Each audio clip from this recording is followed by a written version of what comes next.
Okay, and I'll put this on my YouTube site. So yes, the thinking about a sport. So we've talked there about active listening as being one of the subheadings, if you like, for empathy. The next one I want to talk about is body language. Now, body language, non-verbal communication.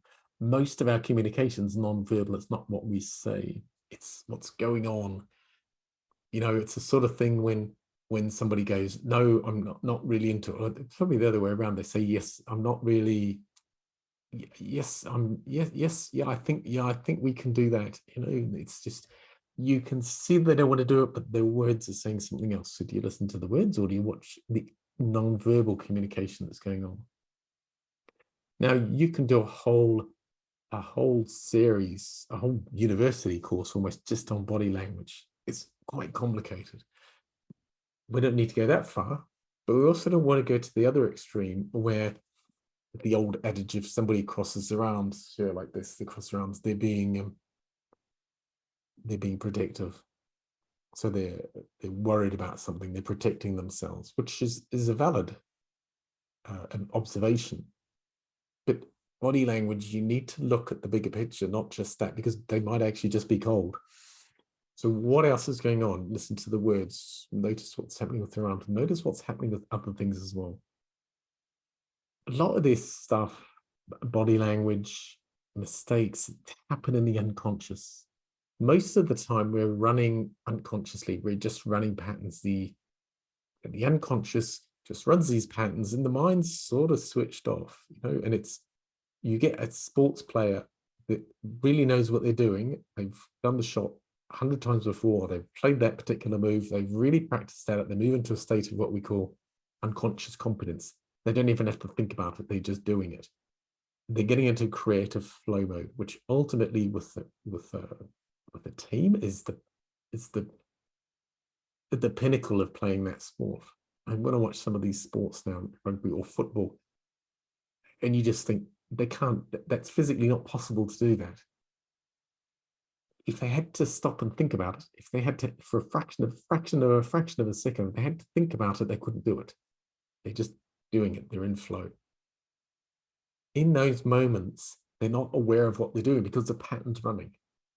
So body language is similar.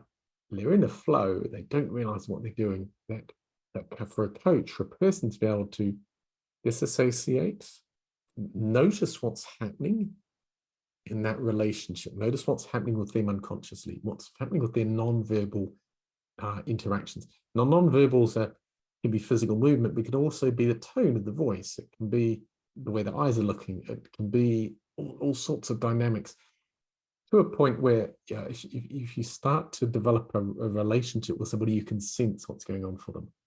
They come into the room before they said anything, there's a problem. That's all unconscious communication. To work empathetically, to work with that athlete is to understand what's going on for them, or seek to understand, but have a sense of what's going on for them. Now, if an athlete gets depressed, so the team gets a goal scored against them. I've noticed this quite a bit with football. The team gets a goal scored against them, their heads go down.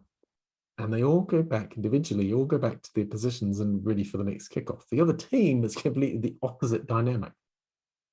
They're celebrating. So that dynamic is energized. They're ready for it. They're up for it.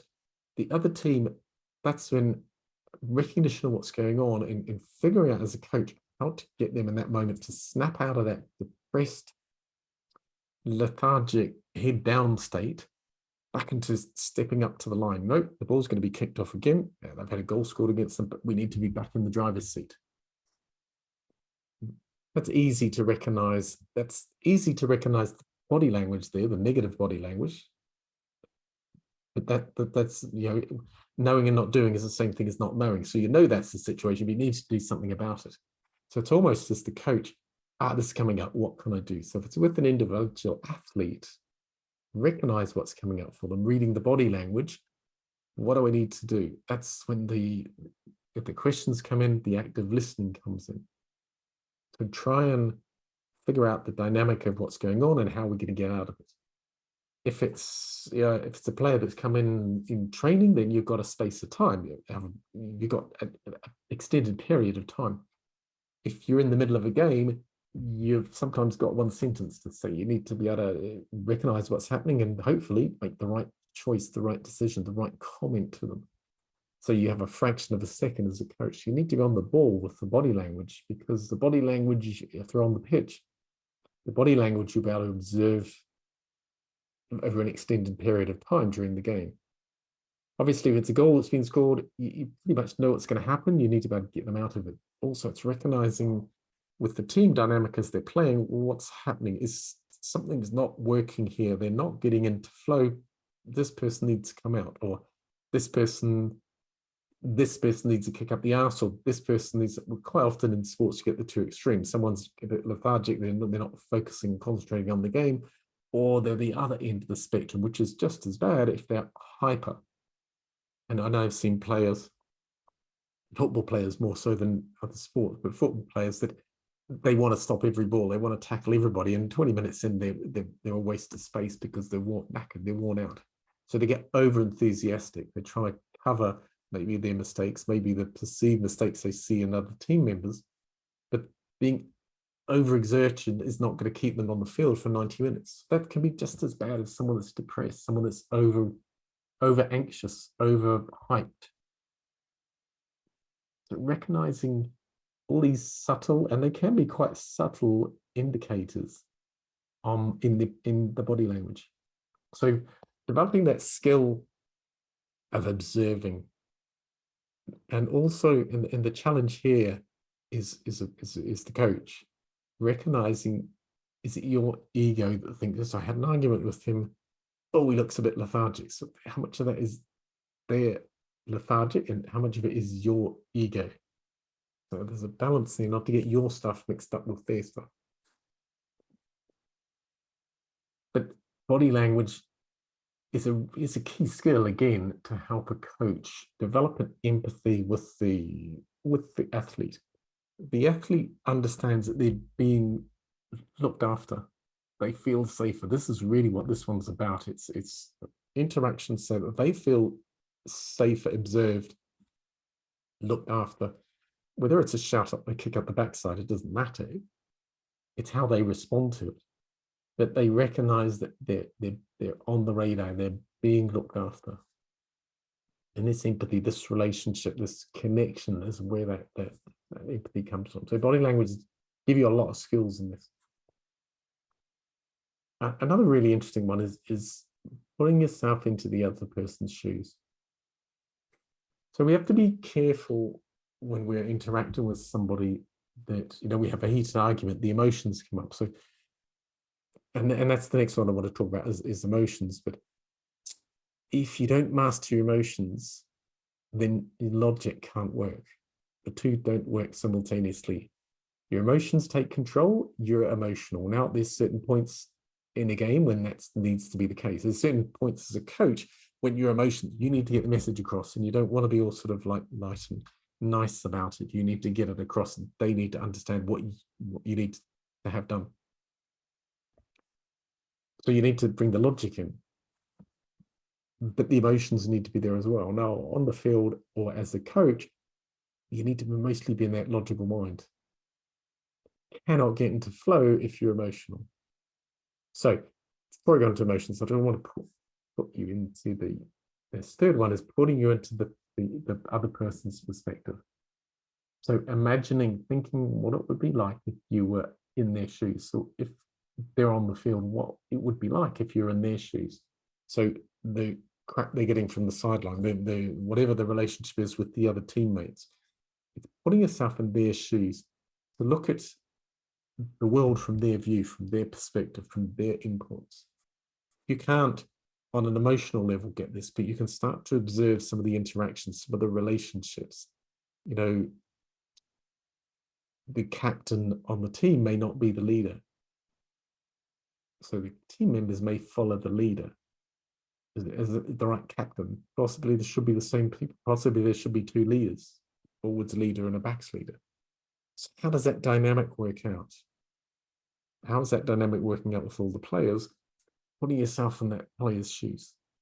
Just look at how you think they would be reacting to that leadership, how they would react to a negative situation, a goal being scored against them.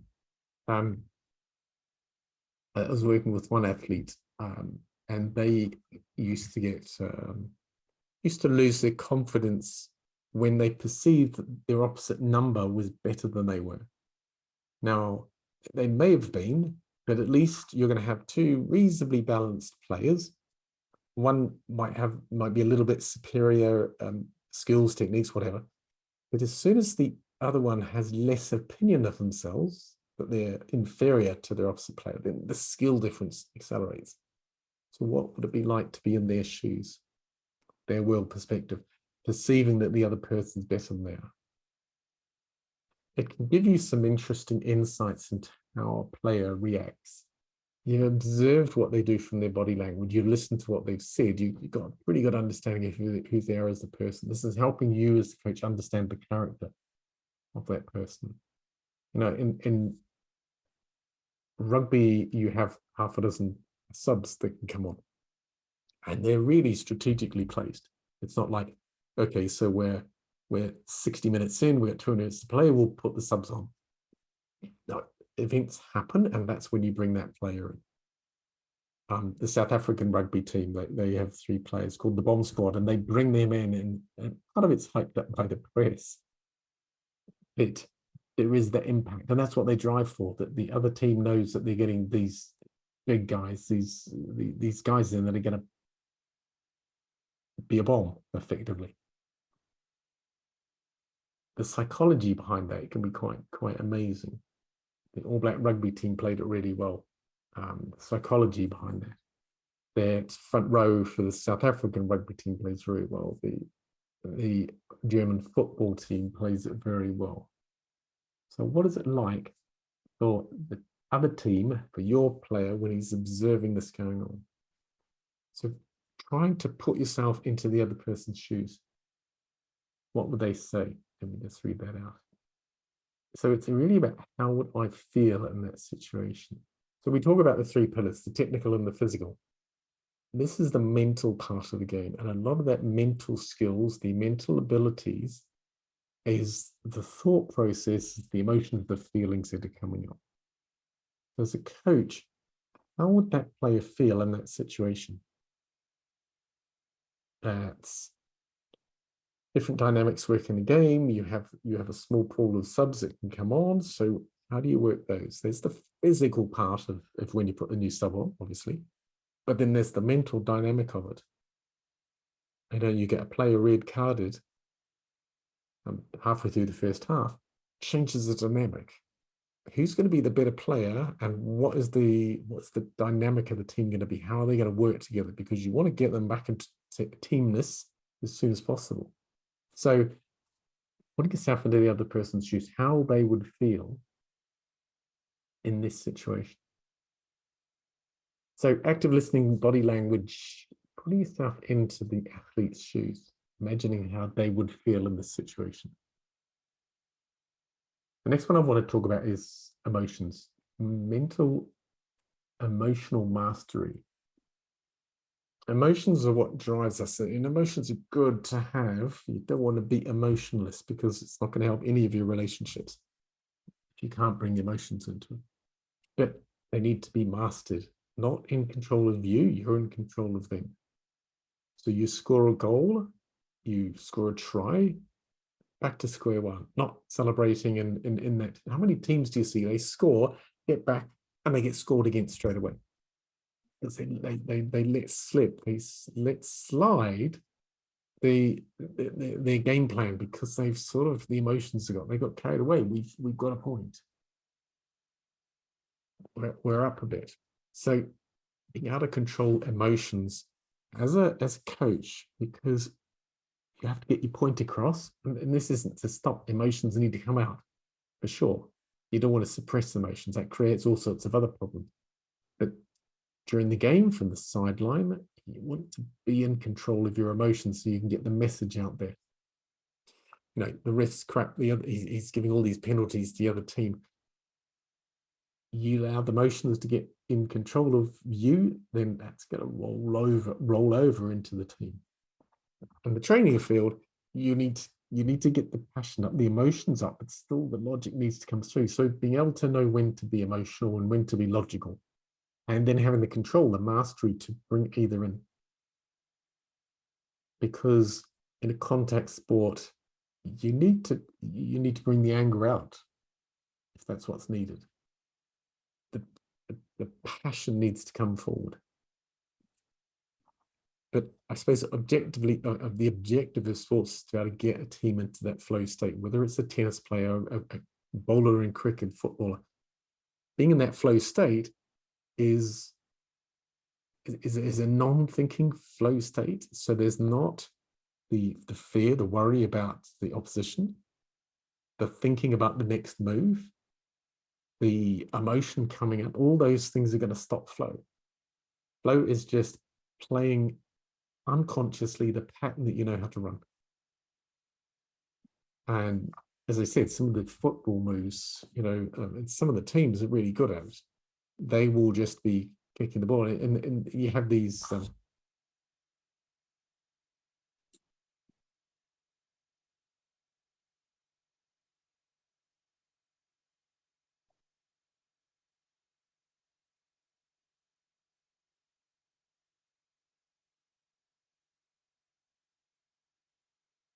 What happened there? I don't know what happened there. Everything switched off. Anyway, you'll have these moments in football where you can't see, they're not looking. There's a beautiful move that they did in the New Zealand yacht race a few years ago in Bermuda. These boats are doing 40 mile an hour. They're really racing, sailing really fast, and they do what they call a no-look tag, where they're just sitting there and you can see them on the drone. You're watching them. You're flying behind them, and everybody's watching that way, and suddenly the boat just turns direction, and then the crew move around forward. It's a no-look tag. There's normally so much action, so many interactions, so many shouts and movement on the boat. As an observer, oh, they're about to attack, and they attack. You can't do that if you're worried about the job. If you're not confident in the guy next to you, you're not in control of your emotions. That no-look pass, that passing from player to player in football in flow is just it's not thinking about it's emotional mastery. Emotions are the things that kind of come up the most in sports. There's injury, there's the worry the other team is better than you are.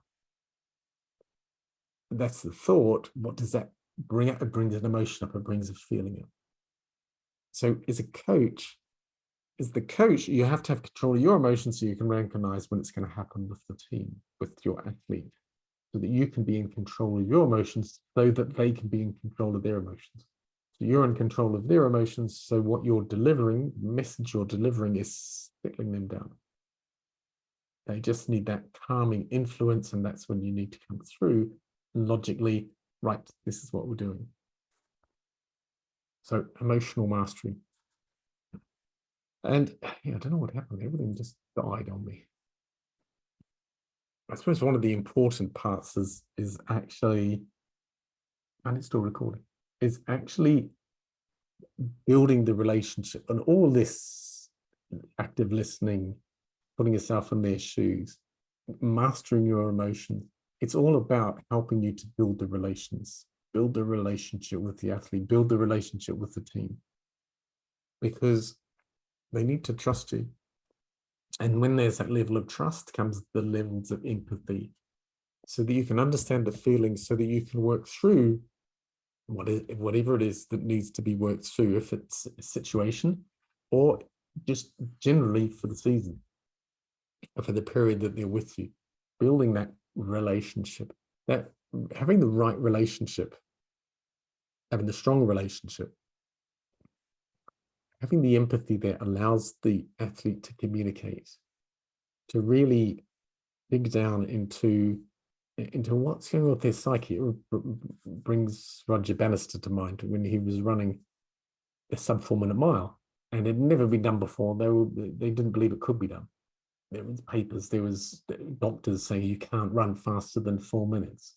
Well, how do you do that as a coach? I've talked in the past about goal setting. And one of the things about goal setting, the model that we use, SMART model, specific, measurable, realistic is one of the parts of that acronym. Realistic. So as a coach, when you've got Roger Bannister, is it realistic to encourage him to do a sub 4 minute mile? Well, if the coach had been doing that, then he wouldn't have run a sub 4 minute mile. But it needs to also be realistic. So where does the coach sit there? And how do we get that message across? And that's what's so important about the relationship, so that you can actually have that open dialogue, that the athlete feels safe to discuss what's going on for them, what's coming up for them. And you're not going to have that level of relationship unless you've got that level of empathy. They feel safe that they can actually talk about things on a deeper level. I worked with a international team a while ago, a few years ago now, actually. But yeah, and I only just started as working with them on their mental skills, and the things that were coming up, they never discussed with anybody. Just really, really quite surprised me. Because there were deeper emotional things that come up, that deeper emotional things that were there for the athlete, but they'd never been in a comfortable place to be able to sit down and yeah, it's one of those things. A problem shared is a problem halved. And anybody, whether it's business or the family or your athlete, to be able to actually share that, but they've got to feel safe being able to do that. Build the empathy, build the relationship, the time to get to know each other. What's his name? So I've got his book over that side. So Alex Ferguson's book's over this side, and Owen Eastwood's book's over that side. Owen Eastwood's book is excellent. I need to pull it up. I think held out there for next time. Where is it? Oh, there it is. Belonging. Really, really good book. Excellent book. For anything.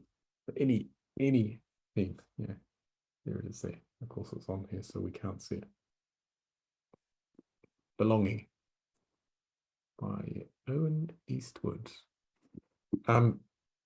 All about team building, culture building in a team. All the focus he's doing with the English football team and the other teams he's worked with. So that's a wider thing. So Alex Ferguson met the players he was engaging at their homes. They went to his homes. So he developed those relationships with them on quite a deeper level. So it wasn't just about the game, playing the sport. There was actually a relationship there.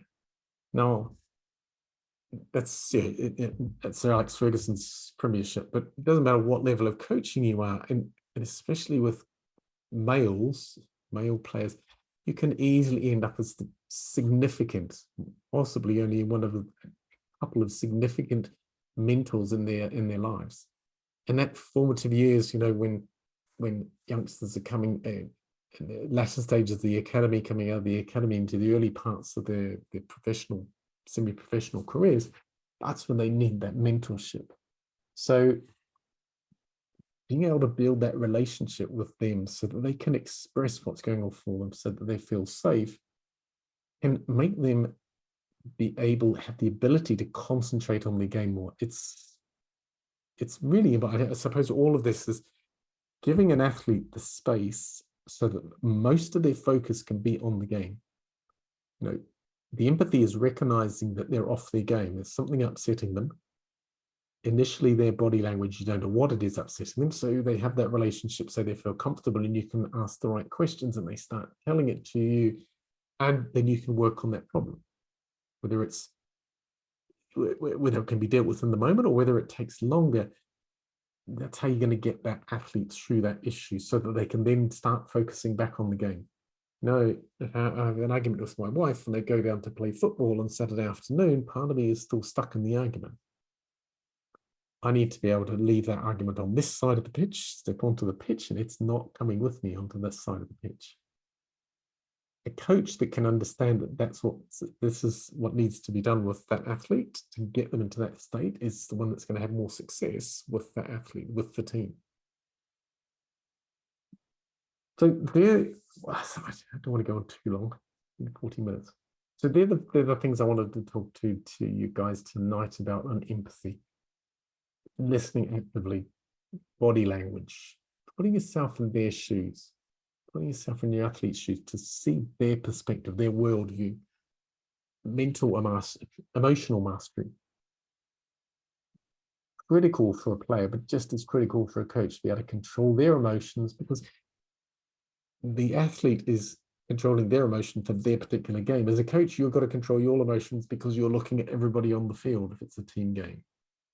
You're supporting closely if it's an individual sport, being able to get them back into the right state. A golfer can easily, or tennis player can easily be knocked off, and then they need to be re-engaged almost, or set up, rebooted. And there's no space in sports for emotion, because when you can't think straight, the logic can't come through. What needs to be done? How am I going to put it in place? And then the last thing is the relationships, and all those things will form. Understanding or having a perspective of their worldview, the body language, the active listening, the mental, emotional mastery, all go towards developing that relationship that the athlete feels listened to, feels as they're in a safe space that they can share what's dragging them down. You share with them the problems, the trials and tribulations in the changing room. That's where they can stay. The last thing you want is to them to take it onto the field. Anyway, I have got no idea, because this is coming to you from Zoom, so I've got the people on Zoom. Okay, I do have the messages on now. I can pick the messages up on LinkedIn. It's there as well. Cool. Anyway, if you've got any questions, you can put them into the chat. I don't think anyone on Zoom has. Who have I got on Zoom here? If you got any questions, or Mom, I don't think we can do that. Okay. All right. So I hope that's helped. And we'll be back next week. Oh, and I just wanted to remind everybody that next Monday we'll be starting a 5-day challenge on peer groups. Peer groups are really critical. We're social animals. Is an athlete, is an athlete, whether it's individual, as a golfer, whether it's in a team sport, you'll have that peer group. Peer group that's supporting you to win is going to support you, is going to help you, hold you accountable, help you get better results. So an athlete, it's not so difficult to get that because you've got people around you. As a coach, is a lot harder. So who is your present peer group? What do you need to do to change that into a better peer group? So if that's something that's interesting to you, just come back to the page later on. I won't put it on now, but come back to the page later on. So that's starting up next Monday. It's free. Delivered by one of my mentors, Peter Sage. He's one of the top 15 motivational speakers in the world at the moment. Top 15 gurus in the world. Fascinating guy, but really solid stuff that you can actually use. So it's part of it is self-development, but also understanding why that's important to help you build the peer group and why the peer group's so important. So that sounds like something you're interested in. Let me know. Drop me a DM in LinkedIn, and we can have a chat about that. But that starts next week. Hope this has helped. I shall see you guys next week. Thanks very much. Bye.